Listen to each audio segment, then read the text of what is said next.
Welcome, everybody, to the Beer Guys Radio Show. Thanks for joining us. We're happy to be here, and we're happy to have you with us. I am Tim Dennis. Brian Hewitt, how you doing? I am not bad, Tim. Not bad at all. How's it going, Tim? I'm making it okay. It's a hot day. Work was annoying today.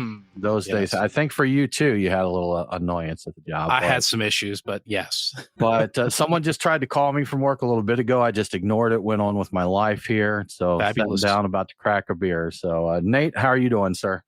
Also a very hot day. I am in your neck of the woods, but unlike the two of you, I did not have an annoying work day. So that's good. That's good. It was decent today. Okay.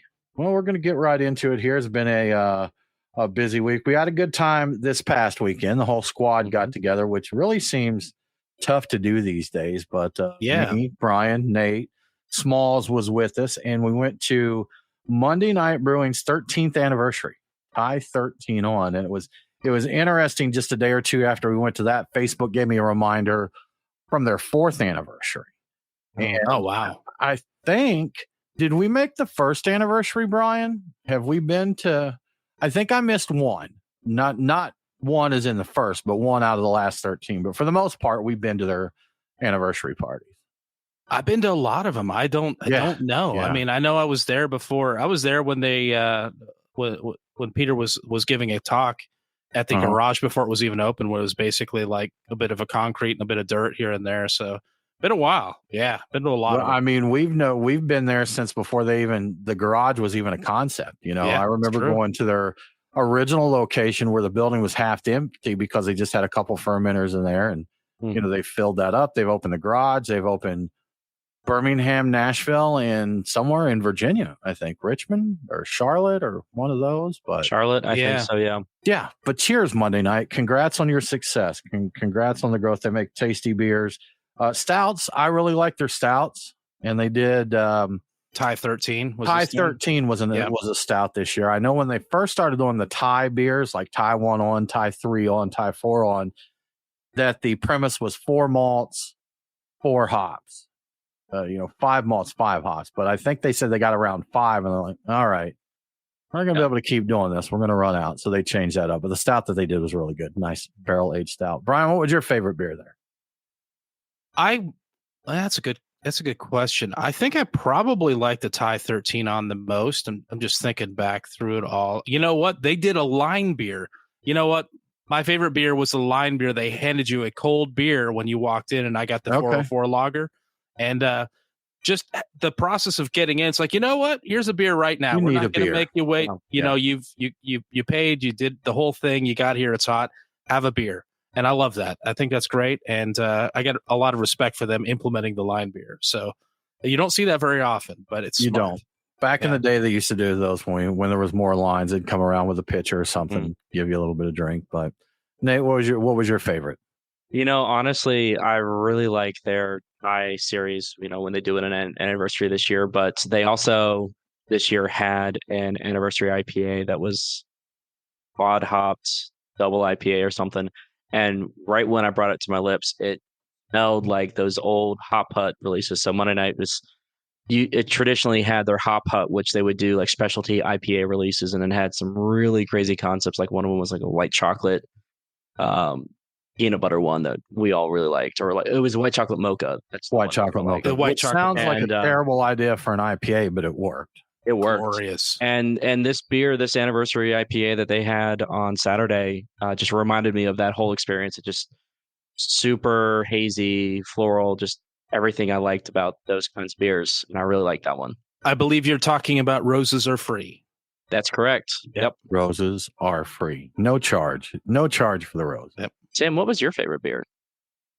Tie 13. Yeah, that was my favorite there. I tried. So they're doing spirits now. So they had some cocktails there. And they now do a yacht water, which I guess is tequila, I think. Because you got ranch water, and which I think is vodka. Is that right? I think you're flipping them. I think yacht water is vodka and ranch water is tequila. Yeah, ranch is definitely tequila. But I don't know about yacht water. That's a new concept. I don't know. Nate, can you do us some Googling for think it's under the Sneaky Pete brand, isn't it? Their yacht water. But Right anyhow, there. that was light, very light. If you're just looking for something a little refreshing, I'm not totally on board with the new so and so waters trend. If I'm going to go that light, I don't need alcohol at all, really. So, and I say that because before someone says I'm being contradictory with NA beer, sometimes you want that taste of beer. But with some of these slash water things, it really just tastes like a flavored sparkling water or a flavored seltzer or something. So you're not really getting that anyhow. So they've got 2 offerings. Both of them utilize Reposado Kilo. Okay. I thought I remember that there. Okay. So, all right. I wasn't sure if yacht water was just kind of a riff off of ranch water and just kind of a different twist on it with the same concept. So it sounds like that's the case. So I think he's saying that the yacht water has 2. They have a yacht water and then a jalapeno yacht water. And both of those use tequila. I don't think he's saying that ranch water and that uses it. So, yeah. But according to Google's Gemini, it is Blanco tequila, lime juice, and Topo Chico is a ranch water. Sounds accurate. So, yeah. So there we go. The ones I've had have been good. It's not typically something I would, it's not the first thing I would think of to reach for, but whenever I've had them, I'm like, that's nice. It's actually really refreshing. The mysteries of life have been solved. I knew we could do it. Guys, let's talk about our beers of the week. Nate, we never let you go first, man. What's your beer or beers of the week? So in continuing with a personal thing that I've been doing, which is Seltzer for Summer, today in my glass, I've got a beer from our friends at Goodwood Brewing over in Duluth, Georgia. The beer is Stranger Angels. It's a barrel-aged imperial stout, and it's a collaboration with another one of our brewery friends from Orpheus Brewing Company. And this is a little bit of a sad crack for me because I only had one of them, and Orpheus is no longer. But so far, I've been really enjoying it. It's an 11% stout, so it is very hot and very boozy. But we're gonna have a good time with it. Good stuff, man. Good stuff. Nice. Brian, how about you, man? What's on the list for today? So I started things off with something super refreshing because it is still summer. I got into a spaghetti, which is Miller High Life with a shot of Aperol in it. So I drank that. Love that. And if you haven't tried that, it may sound silly or bad, but it's fantastic. Drink off a little of the Miller High Life, pour in a shot of Aperol. It's beautiful. It's like shandy-ish, sort of, but classy shandy. I don't know if that's possible with the Miller High Life. I am now drinking a Martin House Best Made Sour Pickle Beer, which is a Goza with pickle juice. And oh my God, it's like drinking carbonated pickle juice. It's okay. Is that a good thing in your opinion, Brian? I don't hate it. It's a little stronger. I don't know what I was expecting. I've been looking forward to trying it, but I don't know. I think I'll be able to finish it. It's a lot though. It really is a lot. I like it. I really like it. I think this might be something I would ordinarily maybe split with somebody, and it's only a 12-ounce can, but you cut it down with some ranch water if you have. Yeah, that's a good idea. Yeah, it's not a bad idea at all. Or just make a margarita out of it or something. Pickleback, yes. Shot of whiskey and then some of this. Nice. And then I'm going to follow that up eventually here with a Inner Voice Supreme Dream, which is a New England DIPA. It's brewed with oats and wheat and dry hop with Nelson Sauvin, Rawaka, Citra, Simcoe, and Simcoe Cryo. So that's going to be a good one. And that's about it for me. How about you? Good stuff. So I'm also going with one of the creative brews from Martin House. I have their Grape Ape. Again, shout out to our friend Seth from Houston who came through and brought us a bunch of beers. And this is a grape sour. And I've just poured it recently. The head disappeared almost instantly. Like I just poured it straight into the glass and it didn't even really foam up. So there was, nearly no head to that. And there is a little note of stank on it there. Just a little note of stank. And I think that sometimes, with these wild fermentations, you can get that. Underneath it, it is like a alcoholic grape Kool-Aid, pretty much. So I'll see if I can finish this. I may have to do a swap out on this. I did get a hint of a little stankiness, a little something interesting and unusual. A little funk in the ferment there. Yeah, when I first poured the sour pickle beer, but I mean, I like all the flavors here, and I do enjoy drinking pickle juice directly from a jar. So this is not. It's a lot. Like when I drink pickle juice from a jar, I'm usually taking like a shot of it or Take a little sip. hit Yeah, of it. I'm right. usually not drinking it by the 12 ounce. 12 ounces. Yeah, so that's something. Because I'm like you, Brian. If you got some good dill pickle juice, I'll take a shot of that. It's tasty, but man, I believe I'd be pretty puckered up if I tried to do like a 12 ounce pour of that. So it's a tough one. It's a tough one. You know, you guys were talking before we got on air. We've been talking about cocktails on and off, and I know a few weeks ago you guys shared about adding saline to cocktails, and that's we actually commented at Monday night. All the cocktails had the right flavors there. None of them tasted bad, but a little dull, maybe a little flat. And we were talking there that maybe just a little saline to open it up, because Nate, one of the cocktails that you got had a wedge of lime on the glass, and when you squeeze that lime in it, that acidity really did open everything else up there. Yep. So, but you guys were talking about soy sauce. Brian, where did you see the mention of soy sauce? Because I was going to comment. Nate was talking about no way I haven't. But if you did something like a Bloody Mary or like a savory cocktail like that, something like that, you could work a little soy sauce in. I don't think you'd want to get it in there enough to where you're like, oh, this is soy sauce. But I believe it could come to the party. Yeah, that was Punch Drink, I believe, is the website that does it. I wind up on there a lot. They're always talking about different cocktails. Okay.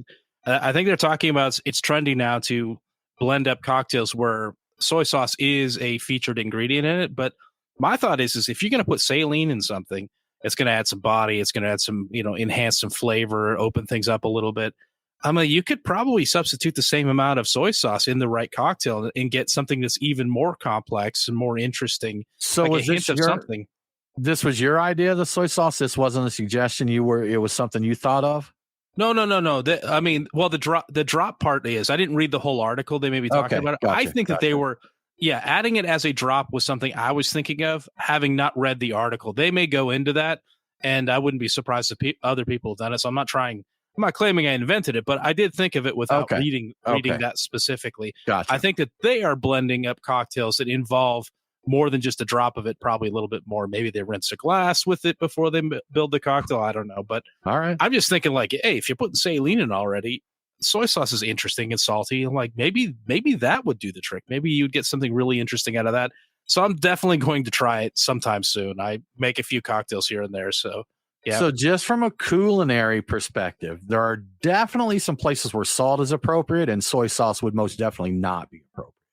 True. So I mean, you've got the soy sauce definitely has that saltiness that you want, but it's bringing a lot more to the table too. Umami and other stuff is the other stuff that's in there. There could be some things that other stuff. There could, you know what? I'd try. Let's try one of the margarita. I'm thinking that salty, sweet. That you might be able to get it in a small amount. Call it a dirty marg or something like that. I don't know. I'd try it. Put a couple olives in there, a dash of soy sauce. I may throw a drop or two in a Black Russian just to see what happens there, out of curiosity. That's insane, but you do you, Brian. No one can stop you from doing you. I do those just because the White Russian, I can avoid the lactose in it by going with the Black Russian. So okay, and I'm always looking for interesting ways to bring out more out of it. I've started putting stuff in it, like I've got a cafe amaro that I put a little bit in there to kind of add some herbal stuff, like depth to the coffee. So I've been messing around with that too, here and there. Yeah. Gotcha. So since you brought it up, Brian, I would say add it to a Black Manhattan. Oh, Black Manhattan. That's a good. Yeah, it's not a bad idea. Okay. Yeah. Curious. You guys let me know how all that works out for you. I'm curious to see how it goes. Good I'll have really high blood pressure by the end of this. Yeah. Where are you getting? So I've cut down. I'm not eating as much sodium, but I did get like 4,000 milligrams in a couple of cocktails that I had. I'm going through. I don't understand. I'm going through one of those fun shakers of soy sauce a week, man. Just in my cocktails. Yeah. Good stuff. Brian, excuse me, man. How rude of me. I forgot to ask. Do you have a fragrance today, Brian? Do you have a scent of the day? I don't even want to tell you because I know what you're going to say about it, but what? I am wearing Creed Aventus again. Oh my God. Here's the thing. I know. I've worn it a lot. I have a bunch of other stuff I like the aroma of it. I seriously sprayed it on myself fairly heavily today so I could sit in a cloud of it while I worked. I tell you, I enjoyed the heck out of it. Now I may get tired of it because I've only had it for a short period of time, but I'm really liking it now. And I know I've heard about it. Like it's the kind of, I don't know. Basic bro. So basic bro for those that have, I don't care. No idea what we're talking about. For guys that get into fragrance, Aventus is like one that would be your first Grail fragrance. Kind of. That's one that guys want to go for. It's expensive. If you buy it at retail, then 100 milliliter bottle it's seriously a $500 bottle. Something like $495. Now, that being said, it is available on these discounter websites. Most people are not going to pay retail price for this cologne, for this fragrance. And so it can be had for about $270, which again, we're talking nearly $300 for 100 milliliter bottle of cologne. So it's still a very expensive cologne, even if you get it at half price. I did not pay that much for it. I found an incredible deal and picked it up. That Costco hookup, right? Yeah, that's right. I really did. I'm glad you found that because I saw that and I thought about it. I'm like, I got it because I knew what it smelled like. So it was it's considerably nice. less than that. So, Brian, what notes are in Creed Aventus? So I know a lot of people talk about, and you especially talk about the pineapple, and I definitely smell that one. I smell that when I'm looking for it, but today it was just like all this incredibly strong, aggressive, and like also kind of well mixed citruses, like bergamot citrus, like little underlying bits of patchouli. I'm not really good at like isolating all the things out. There's a lot going on there, but my nose really was like queuing in on the really incredible citrus aromas that I get off the top of it. But yeah, there's a patchouli, there's pineapple in there as well, and I like all of it. It smells aggressive and expensive, which is I think what I've determined the kind of the overall feel of it is, and I'm down with it. I enjoyed it. It helped get me through the day today, Tim. Okay, so, that's good. Yeah. A good fragrance can do that for you, Brian. Just totally out of coincidence, I'm also wearing a Creed fragrance today, but I'm wearing their green Irish tweed, and this one is. I don't think I love this on me. There's nothing wrong with the fragrance. To me, it does smell refined, sophisticated. There's a rumor that this is one of the 2 favorite fragrances of King Charles. So very, very, very regal. And, it's got a citrusy note, lemony, pepperminty. There's some musk in there. It's mentioned that there's ambergris in there, which is derived from whales, from the digestive tract of whales, and that's whale yak.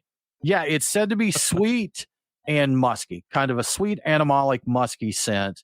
And they say when it's fresh, before it's, I guess, cured, it's quite unpleasant and fecal is the description they give for it. So, and in today's fragrances, a lot of places actually use a synthetic called ambroxan instead of actual ambergris. Oh, is that what that is? I see that. Yeah. And I'm like, I don't know what that is. It's like, it's probably toxic. I have no idea. Right.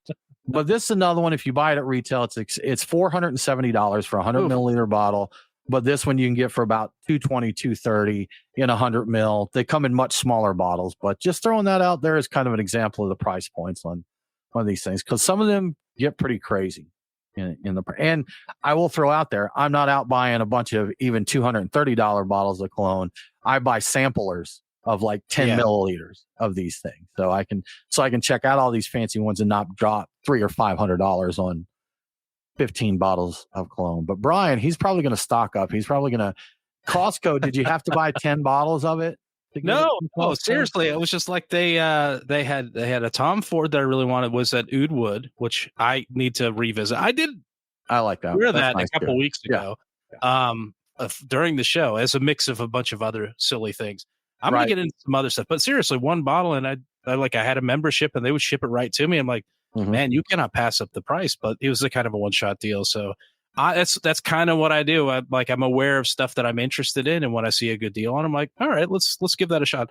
Not going to pay the silly retail, You're saving money. It's not spending; it's saving. Exactly, I'm saving money. Investing in myself, Tim. That's right. You got to do it. So, well, Brian, moving right along, back into beer talk. I was trying to think of how to like a pairing of fragrances and beer, and I just don't think you should really do that. They're just contradictory. I don't think I can make that tie with that. But moving along to more beer news, there's a craft beer Hall of Fame either coming or I think launched now. I'm just not sure if it's populated with the inductees yet. That is correct. Marty Knackle, a beer writer, and I hope I got his name right. Marty Knackle. He's a beer writer, a judge, an educator, and he has announced plans for the American Craft Beer Hall of Fame. The Hall of Fame will recognize people who have helped make craft beer, the industry, what it is, like brewery owners, brewers, writers, educators, and the like, as well as spotlight, quote, historical perspectives on the industry, unquote, and then and also key events that help form the industry. The initial plans for the Hall of Fame do not include a physical location. It will be entirely online. The first round of inductees into the Hall of Fame will be announced sometime this fall, and there will be a lot of familiar names involved with the Hall of Fame here. The website already has a really impressive list of the board of advisors. It's very long. I haven't counted all the people, but they've got. They also have. I think it's 4 or 5 like actual board members on top of it. So a lot of people involved, a huge roster of people. And many of them we know. Yeah, that's a lot of names that we know involved with this, people who know what they're talking about too. So I'm curious to see how this one develops. See who gets into the Hall of Fame. I went to the website today, excited to see who was in the Hall of Fame, but again, it's just kind of the structure of the website and what is coming more than, the inductees weren't on there yet. So yeah, they're working on that sometime this fall. Yeah, so we've got summer's still here, Tim. That's fall. It's not over yet. Not over yet. Not over yet. Well, Brian, something that could impact our beer. Apparently, there's been a warning sent out to brewers that save your CO2. Yeah. So according to the Brewers Association, there may be another CO2 shortage coming soon, and it may hit the Southeast particularly hard. The supply of CO2 has been tight ever since the pandemic. We had some shortages during that time. These days, the demand for CO2 is roughly equal to supply, which sounds fine, but it becomes a problem when manufacturers go offline to perform maintenance, and they kind of have to do that. And guess what? Several major manufacturers of CO2 have announced plans to go offline to do maintenance sometime, I think this year. 2 of the facilities going offline are located in Virginia and Georgia. So that's why the Southeast, kind of the South in general, may be hit particularly hard. The demand for CO2 is projected to grow faster than the supply in coming years. We're looking at about 2% growth in demand every year for the next 5 years. That's what they're projecting. So the CO2 supply is likely to be an ongoing issue for the foreseeable future. So it really would pay now to consider ways of being more economical with your CO2, whether it's reclaimed use or ways that you can generate your own, that sort of thing. So they're letting you know now, because if enough people take action now, they can avoid an actual shortage, but it's hard to say. So haven't they been talking a while? Aren't we running out of helium and there's a CO2 shortage, just all of these gases? Yeah, they've been talking about this for a while. I don't remember the exact thing. I know that I think some of the CO2 was actually a byproduct of making fertilizers or something like that. I don't recall exactly why everything became a problem. I think during the pandemic, it was purely because people were not in the facilities making it stuff. They were staying home initially. So that created a backlog, a shortage of people just not working, and the stuff not getting produced. So and then it not making the trucks, and that slowed down. It's what is it? It's like dominoes falling, or it builds up into a critical mass and creates problems. So yeah, we really don't think much about all it takes to get any product to us. Everything that's involved along the way, even from something like a loaf of bread.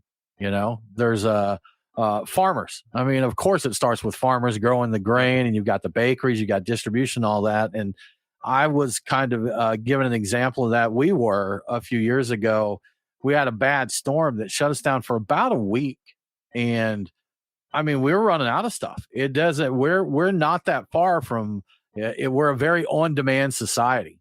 So yes. A week of going without things, because I kind of scoffed when there's like a storm is coming. So of course the stores sell out of bread and milk and eggs. And I guess everybody's just living off French toast during the apocalypse, apparently. But when you're without trucks, can't run for a week, you run out of stuff. There's not a huge stock in the store there. So, and a lot of this is intentional. They're like the optimization of the whole supply chain is to not keep too much stuff on hand. So with the idea that you've got a constant flow and things don't back up, but the minute any part of it slows down, you run into shortages everywhere. So the optimization, the lack of redundancy creates real problems the minute there's a problem. So any industry with production, when they get big enough when they get to that size, it's all about efficiency. You're looking at Six Sigma, lean manufacturing, all of that. It's I forget the exact term, but essentially you want to have a minimum amount of inventory. There's Kanban and Kaizen, all these manufacturing principles with this stuff. But that's a great idea, fantastic idea, until there's a hiccup there. Exactly right. Yeah, that's interesting stuff. Yeah, interesting stuff. Well, Brian, more closures, man. We just see them all the time. We had another one in Georgia this week announced. Hickstown Brewing, said that they're going to be closing. And we've got, as we mentioned, our friends there at Eventide. This is going to be their last weekend in business. But a big one here, not total bad news, but Wakefield Brewing is closing their tap room in the Wynwood neighborhood of Miami. But they seem to indicate that they may be back. Yes. Yeah. That's the thing. They're saying that they have a quote ever-changing landscape in the Wynwood neighborhood that makes it presents challenges that they can't navigate effectively. So it's very interestingly worded. I don't know exactly what's happening in that neighborhood. I don't know Wynwood. I hear about it. I hear it's a great place. But so yes, it's closing. But they are going to continue brewing beer, and they're going to continue being active in local and state events. So that it's just a tap room that's closing. So there will be a facility brewing beer. I don't know how they're set up exactly. I did not drill into that, but they are already working on finding a new location for a tap room. And you've got some time. If you hear about this and you're like, oh no, they're closing, I need to get there. You got until October 26th and 27th. That's the weekend, the last weekend at the current tap room. So you've got some time, and I think that the way it's looking, they are trying to make it so there's a minimal amount of time where their tap room offerings are completely offline. But I hear it's a cool place. I've heard really good things about it. And I kind of wish I had made it down there. Beer. Yeah, good beer. Just the facility itself, and I've heard really good things about Wynwood. I need to make it down there at some point in time. Did you never go there in the cigar days? I figured that would be a place you made it to. I don't think it was on my radar. I haven't been to Miami in a long time, honestly. Okay. And I didn't know about Wynwood if it was a thing the last time I was there. So I did not go. I knew about Calle Ocho. So I walked up and down Calle Ocho, and I went into all the cigar factories and smoked cigars and talked to people. That was a great time. I would definitely go there now if I made it down to that area. But yeah, just a matter I've never been to Miami. I've never been down there to SoFla to check it out. Tampa's as far as I've gone south in Florida. Yeah, it's I haven't been to Tampa in a while. Like last time I was in Tampa, I was with you, I think. Hunapoo, the Tampa Beer Week and Hunapoo's Day, huh? Nate, you ever been down for those? I've never been in Florida south of Tampa. So I haven't even been to Ybor City. Definitely never been to Miami. Would like to go. Okay. But yeah, Beer Guys Radio road trip. Yeah, we should do that. You got to stay them open down to South Florida. It's a long haul down there to South Florida. You don't think about it. Florida's close. South Florida is not. It's like I think it's like the distance. It'd be like us driving to Pennsylvania, driving down. Yeah, right? I mean, it's considerably far. That's a long peninsula. We can almost make it to the New England area for IPAs. I think we may be better suited going that way if we're going to do that possibly kind of travel. Yeah, it'd be less hot. That's for sure. That's for sure. And we do need to get back up to Asheville, and that's closer. We can do that in 4 hours. I think from here, so that's a bit easier. Absolutely. Well, guys, let's give a shout out to our awesome sponsors. First, I want to thank our friends at Terrapin Brewery Atlanta. right there at Truist Park. Terrapin Tap Room's got a lot of great beers on tap, always something new.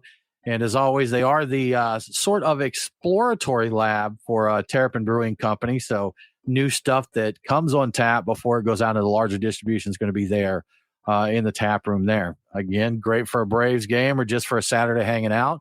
You can go check out. There's a lot of great stuff there at Truist Park, a lot of stuff at the Battery. So go check out Terrapin, get something to drink there. Check out what's new on tap. Grab a little bit of Fox Brothers Barbecue. Maybe head on over and play some games at Punch Bowl Social or check it out. Go down and see our friends at Truck and Tap there at Feast, at the Taps at Feast. But definitely check out Terrapin Brewery Atlanta. Something new every time you go in. Make sure to tell them that the beer guy sent you. Yeah, and guess what, people? It's still summer. I'm going to keep saying this as long as it's still summer. I think we got 40 some odd days left. Maybe we're not quite 50 anymore, but we still have a lot of it left, over a month. And Truck and Tap is a great place to find some cold liquid refreshment on these hot summer days that are still totally here, not fall. I'm talking about beer and cocktails and even wine if you like wine chilled. This week, I'm going over my picks for the most refreshing things on tap at your local Truck and Tap. At the OG Truck and Tap Woodstock, my pick is Anderson Valley's The Kimmy, The Yink, and The Holy Goza. It's both refreshing and a classic Anderson Valley beer. So a Goza with a really interesting, I forget the name of the dialect that names all Ballhorning or something like that. I don't know. I don't remember. Anyway, at the Duluth location, it's going to be New Realm's Strawberry Blonde, which is a crisp golden ale fermented with strawberries. That sounds wonderful. Never had it, so definitely getting that. Mixing it up at Truck and Tap Alpharetta. That's right. I'm heading up to the Overproof Rum Bar to get a Leilani Volcano. It's a tiki drink with rum, coconut, pineapple, lime, and guava soda. And finally, at the Lawrenceville location, my pick is Firewater's Tropical Retreat. It's a kettle sour with pink prickly pear, pink guava, mango, papaya, and pineapple. It's like a low ABV tiki cocktail. So, and don't forget, there are always events happening at Truck and Tap, trivia nights, live music, even karaoke and cornhole. So if you're looking for something to do while you sip on a beverage or get a bite from the food truck that happens to be there, check out the events calendar at truckandtap.com. And thank you to Truck and Tap for your support. Thank you very much. Yeah. We greatly appreciate it. Well, Brian, more closures, man. Or I don't know if this is closed. I think Chapter 11 lets them stay operating. Is that right? Yeah, there's 7 and 11 there. I think they call it Chapter 11 bankruptcy protection. So I think it's like we are protect you from your creditors so you can figure out how you're going to deal with your debt, I think is the idea behind this. But World of Beer has announced that they are filing for Chapter 11 bankruptcy protection. They said the reason is considerable distress in the restaurant industry. And this is something this shocked me. So in the filings, WOB Holdings claims to have $50,000 or less in assets. That is insane. This is a chain here to have less than $50,000. Yeah. I'll say I have considerably more assets than the entire World of Beer at this time. So, and between $10 million and $50 million in liabilities owed to one or more creditors. So, it just sounds like there's just no way you can continue with that kind of thing. Not under those. So. It's a bit confusing, but another document indicates that World of Beer assets are actually closer to $20 million, including cash, gear, and property. So maybe they're just talking about liquid assets there. Yeah. And World of Beer currently has 34 locations, and they're a mixture of both directly owned joint ventures and some franchises. And they did note that the franchise locations are not part of the file. So, Brian, I've enjoyed World of Beer, and I think they were pretty popular in Florida. There are quite a few locations down there. Atlanta has never been a city that welcomed chains very well. Not a lot of them. There's a few of them, but we've had several brew pubs come through here. We had World of Beer that opened, I think, 2 locations in the Atlanta metro, and those didn't last. And, I went to the one down in Midtown. I went to both locations. They had one, I think, in Kennesaw, one in Midtown.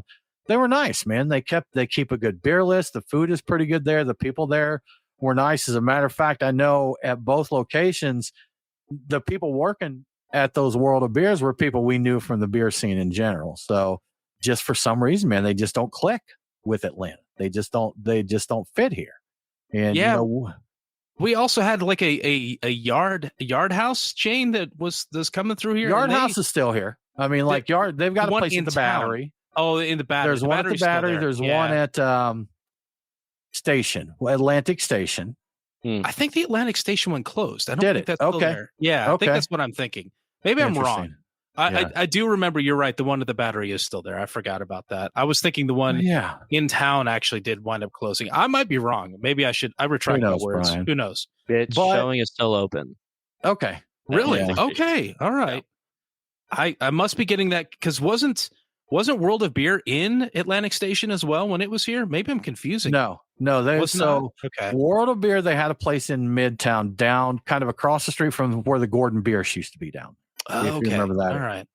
And I know where that's at. Yeah. Then they had one, I think it was on Chastain there in Marietta, Kennesaw-ish area. Yeah. Yeah.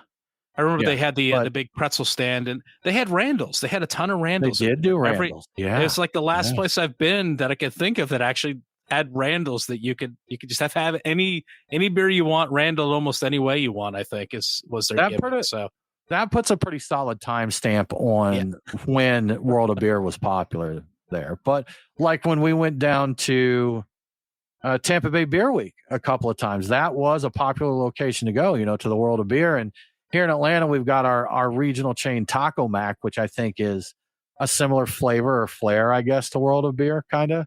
Wings and beer is the basic thing. And I think people did that, or your little neighborhood bars, man. We've got a lot of nice little independent joints around here, but it's always been hard for corporate places to get a foothold.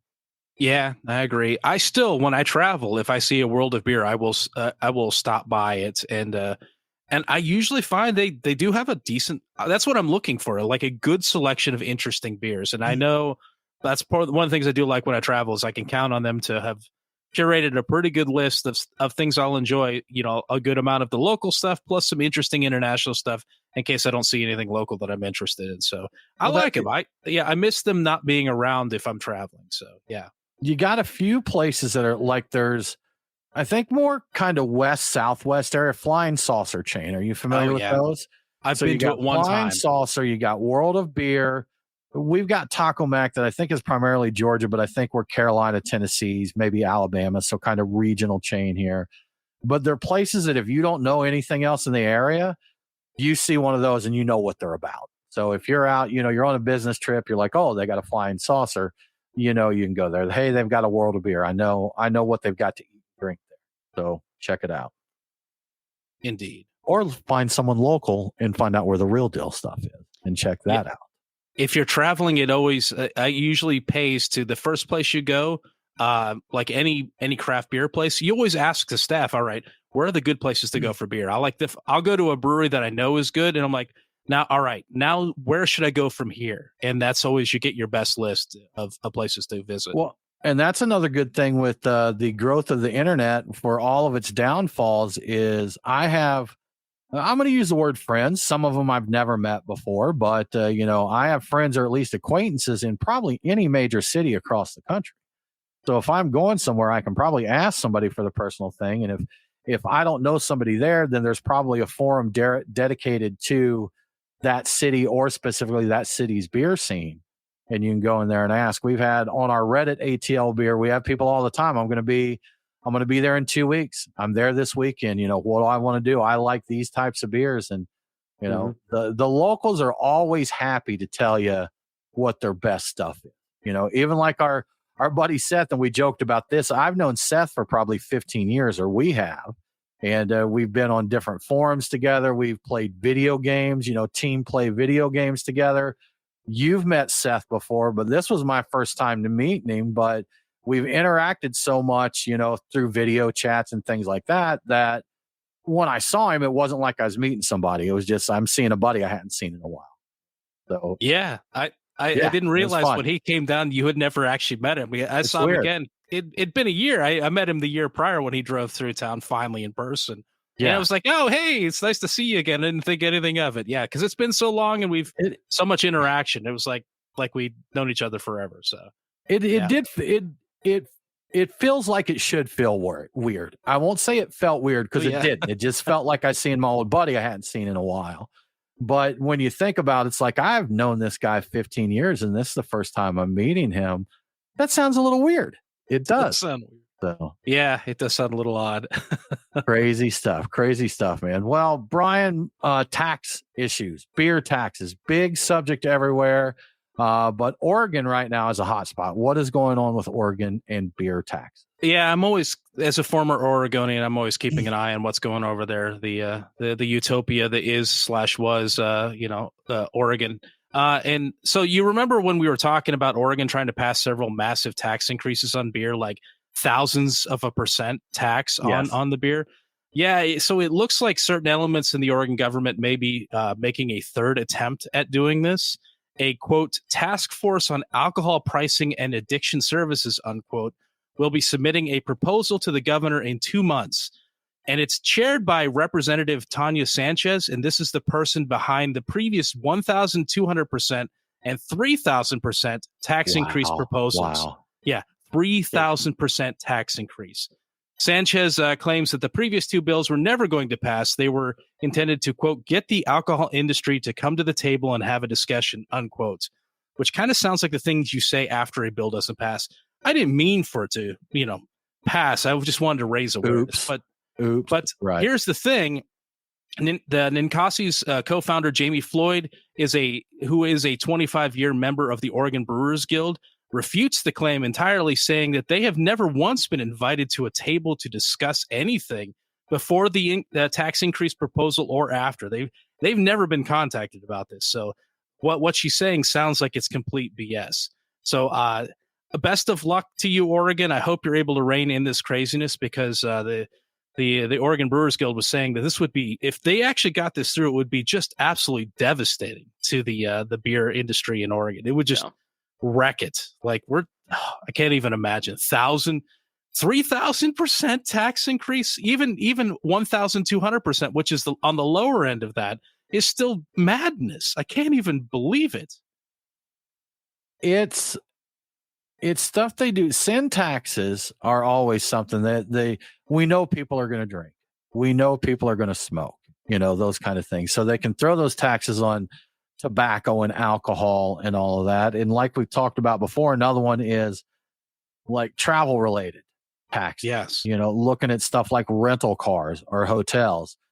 Hey, you don't have a choice. If you fly into San Diego, California, and you need a vehicle, you can't say, well, I'm not going to do that, because every other rental place is also charging a 23% tax or what have you. Same thing with your hotel. And the reason these get passed is because it's not the locals that have to pay those taxes. So they don't care. So, but you look at these alcohol taxes, again, sin taxes, they'll just keep jacking them up, and because they know they can get away with it, because people aren't going to fight too much other than the brewers, other than distillers and brewers and the people making the stuff. They're not going to fight it there. Yeah. And I guess the goal is to get people to drink less. But I was just thinking, like, if you make it painful enough, when you raise taxes at all, you're definitely encouraging people not to do whatever, because you may wind up with people that just quit drinking entirely. And that may be what they're hoping for, because I keep hearing whispers about people that are like no drinking at all. It's been in the news. They're like, they're definitely reevaluating how much is, quote, safe to drink and all that sort of thing. We've talked about it in the past. But any amount of additional pain financially you put on this, you are going to start pushing people out of that sector entirely, just because not everybody can afford it. Some people can only afford it as a luxury occasionally. 1,000%, 3,000% tax increase, you're pricing them out. They're out. They're not even doing it occasionally, if that was a luxury item. And the people that are still problem drinkers are going to continue to drink. Just to say, addicts are going to do what they're addicted to, no matter how expensive it is. They may turn to a life of crime to support it, but they're still going to do it. The people for whom it is purely discretionary, they're going to leave. They're going to find something that doesn't cost as much. They're going to find some other hobby, or maybe the homebrew. Like you're not going to get any tax dollars off of that. No. Homebrewing may take off, and you won't get a cent. So, yeah, they'll figure it out. If it becomes something that seriously impacts their tax revenues, then that's going to be something that they definitely dig into more. Brian, I just got a news article. And I don't have enough to really dig into it. What I was going to ask, because we talked about the fonio grain before. Have you heard of Kernza? Yeah, that sounds familiar. Is that the Patagonia thing? So that's something Patagonia Provisions and Deschutes are getting together with this new Kernza perennial grain. And it's, they said it has low yields, but there's a lot of beneficial aspects to the actual growing of it, agriculturally and ecologically. So I don't have enough info to really speak on it in any depth right now, but I will say that we've been asked to have Deschutes and Patagonia join us on a show. So we'll work that out and we can learn more about it then. But I was just wondering, I know you dig into that kind of stuff and look up that kind of info. So I was just curious if you knew anything about it yet. I know that Patagonia has some partnerships with a bunch of different breweries they've had. They announced it a while back. And I think there was some sort of a special beer that was involved as part of it. And I don't recall the details. I think they this week they actually had some sort of a special tin fish and beer. So that's passed already, but yeah. Well, that's actually it's not. That's not coming up till August. Oh, is it the tin fish thing? Like August 15th is when they're doing that. So, and that's kind of cool. Again, crossing a couple of our favorite things there. It is Patagonia Provisions, which for those at Patagonia, yes, the company that makes your jackets and all of this stuff and water bottles and that. They also do tin seafood as well. And one of their offerings that they do is called white anchovies. And if you ever hear anchovies and you don't know anything about white anchovies, just know anchovies, then naturally the vision in your head is the little salty fillets that you can see thrown on a slice of pizza and people scrunching their nose at. But white anchovies are actually anchovies that are processed more like the way they process sardines. They take the heads off, they clean the insides out, and then they're put in a tin with some olive oil. And like in the case of Patagonia, they have one, I believe it's lemon and olives in olive oil with their white anchovies, which is fantastic. But they partnered up with 11 different craft breweries across the country. It's Arizona Wilderness, Aslan Brewing, Bang Brewing Company, Hardywood Park Craft Brewery, Lawson's Finest, Odell, Talia Brewing Company, Telluride, Topa Topa, Troegs. I still have no idea how to say that. Troegs. Yeah, I think so. Troegs and Upslope. And they're going to do a pairing that's called Seafood and Suds. And they also have crackers. Patagonia does crackers. So you get like a beer, some of their crackers, and a tin of their white anchovies. And I'm down to clown with that, Brian. It's unfortunate that none of the breweries that they have are in our neck of the woods. Not in Atlanta, but there's not even one close to us. So I think I wonder if there's a legal issue with that. Maybe they can't do it in Georgia just because of, I don't know what it would take to bring in the food. It seems like if you went to a place like Goodword who already serves food, they could get the tin fish and do an event. And I was thinking immediately Goodword is the one I would say this is where this should happen. I mean, we've got so many breweries here doing food. I honestly, Brian, I don't think that would have been the impact. I don't think that. I mean, you look at it like Sweetwater, New Realm, a big place like that. They could have done, a collaboration with, but that's cool. Yeah, if there was one closer, I'd do that. Maybe I'll just do it on my own. Maybe I'll grab a tin of Patagonia white anchovies and a beer. We get some of those beers here, don't we? I know we get. Listen, we Hardywood Park. I think that does Lawson's get distributed here? We don't get Lawson's. I don't think. I've had some Lawson's, but I wasn't sure if I got it, from distribution. Actually, a lot of Upslope. Do we get them? We did, I think. I don't know if we still think we do. I don't know if we still do. Didn't we have them on the show? I know I had some of their beer here. So only like one or two of these breweries may come into Georgia. We may be out of luck. We're going to have to just venture out on our own. We can find Aslan though, or we could look at find out about what beers they're pairing and just find the local equivalents. I'm just going to get a Bud Light and a tin of Beach Cliffs, and I'm going to call it the same thing. Oh, that's rough. Yeah. The Beach Cliff that's the inexpensive grocery store brand that doesn't taste very good, right? I've tried them and I plan to never do that again. Okay. That's what I thought. As many times as I can, I will never do that again. I thought I don't think I've ever had them, but I knew I saw that you were talking poorly about them. I'm like, I don't need to try those. I've got some other. Well, there's so two that get the most grief are Beach Cliff and Chicken of the Sea. And they're ones that people say these are terrible. They're awful. They made me gag. How does anybody eat this? But just as many people as you have saying that, you've got people chiming in to say, hey, for the price, these aren't bad. I'm totally fine with them. Throw a little hot sauce on there. I'm good to go. And they're fine with that. And then Walmart's got their, what's the Walmart brand? Great Value or something like that. I don't think I've been to a Walmart in 4 or 5 years. So, but I think that's their store brand. So you got Great Value, Beach Cliff, and Chicken of the Sea are not known to be great and fishies. I was gonna say, but on the other hand, I know that is it Kroger's mackerel that is like the fantastic. Private Selection mackerel is really good. It's really extremely good, inexpensive grocery store brand you can find anywhere.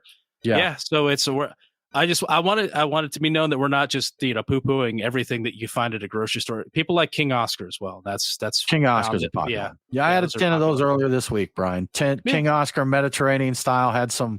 Olives and herbs and stuff in there. I put a little green Tabasco hot sauce on it, grabbed a pack of Triscuits, and I went to town. It was a party. That's fine. Yeah, that sounds good.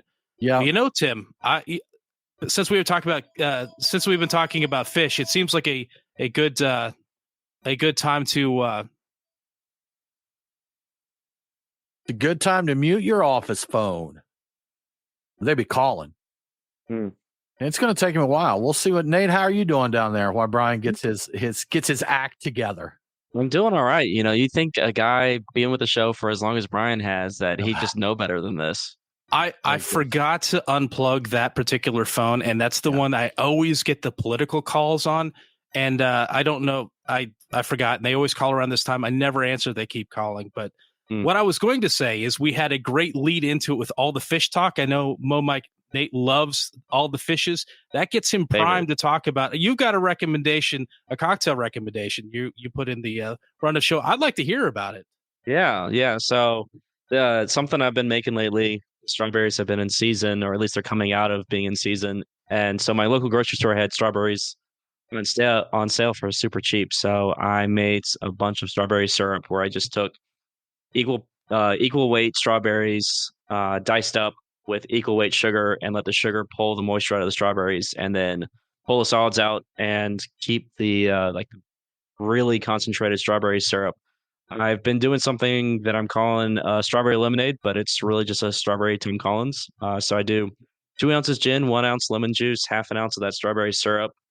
I shake it over ice, strain into a highball glass with fresh ice, and I top it with club soda, give it a quick stir to incorporate. It is a danger refreshing cocktail. If I don't tell you that there's 2 ounces of spirit in there, you're not going to taste that there's 2 ounces of spirit in there. And you'll be 3 or 4 deep and you'll be like, oh my God, I can't walk. But it's really refreshing. And I even top it with a little extra syrup on top just to give it that extra strawberry burst of flavor in it. And it's really nice to have, especially in this summer heat that we're having around here. Yeah, it's awful. Did you call it a Tim Collins? It's a Tom Collins. Tom Collins, okay. Yeah, it was the inspiration. I just added strawberry syrup instead of simple syrup. Yeah. That's Brian and I, when we were homebrewing, we made, this will take people back. Who remembers the Sweet, Sweet Lemonade video that went around the internet? That was better than a decade ago, I guess, at least. But we made hard lemonade. And man, all the names associated. So the actual recipe name is Skeeter Pea. And it's been passed on from generation to generation. But it's a really easy to make, really tasty, hard lemonade. And we called ours Horse Pop because at the time we made it, that video was popular. So we made up a crazy little, label to go with it and such. But I believe we did a strawberry variant, or we did some variants because we did a few batches of it, right?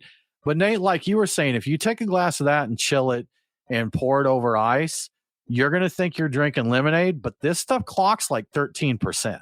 Yeah. So it is, it's a bottle of wine. It's a legit wine. Yeah, for sure. And I know we did something involving some kind of fruit, and it was, look at that horse. That horse was amazing. Yeah. I think I still have a case of that. I'm curious to see if it's holding up there.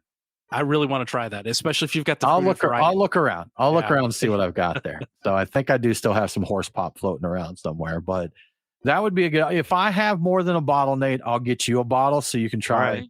You can try cocktailing it up there. So maybe take a sip out of the 750 ml bottle and pour a little Aperol in there, and then just go to town. Hey, just tear it. we like that. Yes. What you gonna call that one? What's that one called? Oh, I don't know. So spaghetti is the other one. Forget. A forget. The forget. Yeah. Try Because the when forget. you're done, you've forgotten everything. Forget about it. Forget who about am I? Where am I? What am I doing? Good stuff. Well, guys, I do believe that about takes us to our time, and we appreciate everyone hanging out with us. As always, y'all, if you like what we're doing, please tell a friend about us. Tell them to give us a listen. If you really enjoy what we're doing, we would love if you would support us on Patreon. We'll get you some cool swag out. We'll get you an invite to our Discord server to come hang out with us, chat with us, talk about beers and perfumes and tinned fish and school and swimming pools and whatever else suits your fancy. We've been talking about building bridges, this literally and figuratively this week on the chat. So no telling what's going to go on. But thanks a lot for hanging out with us. We hope that you have a great week. And don't forget to drink local. Cheers.